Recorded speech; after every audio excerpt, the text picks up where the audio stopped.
Le problème principal en ce moment de l'Arabie Saoudite, c'est pas tellement Israël, c'est son conflit avec les Houthis qui remonte quand même à 2014. Donc, ça fait un bon moment maintenant que l'Arabie Saoudite n'arrive pas à se débarrasser des Houthis. Et là, bizarrement, Gérard, les Houthis sont en train de recentrer leur propagande sur l'Arabie Saoudite. Donc, ils sont un peu moins en train d'insulter les États-Unis et Israël et un peu plus en train de s'en prendre à l'Arabie Saoudite. Est-ce que vous comprenez pourquoi?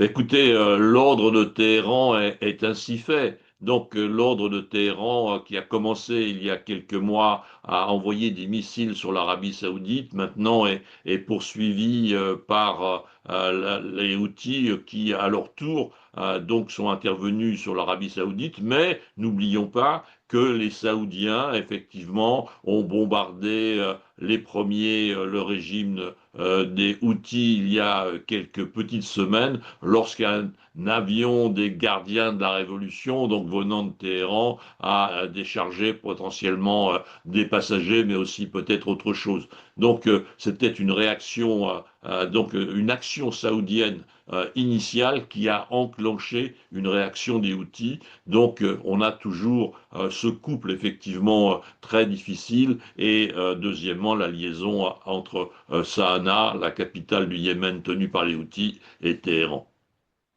Alors, on a beaucoup, beaucoup parlé, et notamment avec vous, Gérard, dans cette guerre du détroit d'Ormuz. Évidemment, l'intérêt pour l'Iran d'avoir réactivé, si j'ose dire, les Houthis, c'est de menacer aussi une autre route, c'est celle du détroit de Bab el-Mandeb. Est-ce que c'est aussi important, moins important? Est-ce que la conjonction des deux est véritablement compliquée pour la navigation internationale? Il n'y a pas une conjonction totale, n'est-ce pas? Le ciblage, car il s'agit bien d'un ciblage des Houthis, et, vise l'Arabie Saoudite et des navires appartenant à l'Arabie Saoudite. Les bombardements ont lieu vers le port pétrolier saoudien de Yanbu. Donc vraiment là, on est dans un face-à-face, la poursuite, comme vous le rappeliez vous-même, du face-à-face entre Riyad et Sanaa. Et donc il y a là une vingtaine de millions d'habitants, n'est-ce pas? Donc contrôlés par les Houthis. Donc c'est vraiment une puissance démographique non négligeable et donc retranché dans cette petite portion du Yémen, car on ne se souvient pas, on ne sait pas que le pouvoir des Houthis ne se fait que sur un quart à peu près de la superficie du Yémen. Alors, pour finir, Gérard Vespierre, on est quand même face à une situation moyen-orientale qui est assez compliquée. Euh, on ne sait pas très bien ce que va donner la poursuite de la guerre avec l'Iran, mais néanmoins, tout le monde sait bien que cette guerre n'a pas l'air d'être terminée, qu'on est juste face à une étape, à une pause, si j'ose dire.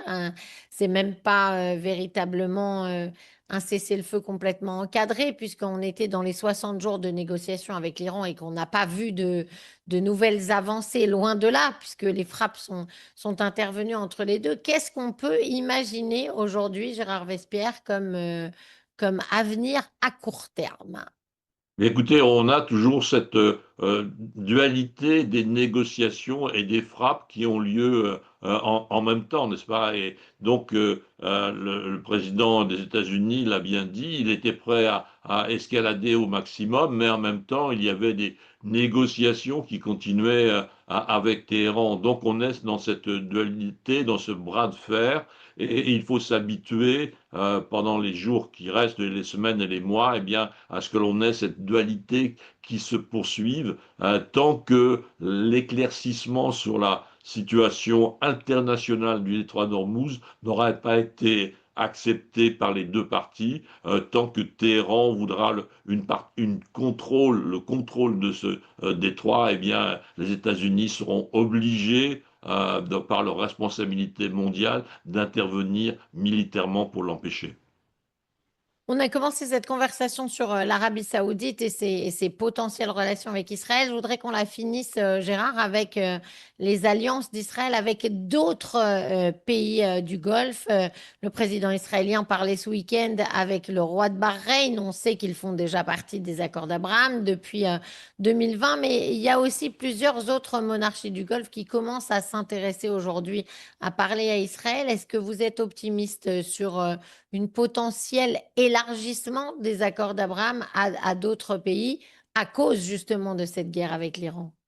Alors, c'est un chemin qui devrait effectivement être poursuivi. Est-ce que du côté du Koweït, il y aura des intérêts pour améliorer la protection aérienne du pays, par exemple? Donc, il y a effectivement des facteurs positifs qui vont dans ce sens. Et il est bien évident, comme on le disait tous les deux il y a quelques minutes, la chute ultime du régime de Téhéran sera le grand, je dirais, la grande ouverture vers une paix à venir et la prospérité, les deux allant de pair, eh bien, pour l'ensemble de la région. Et je vais faire un grand ensemble, je vais dire de New Delhi à Bruxelles, donc sur l'ensemble du corridor euro-asiatique.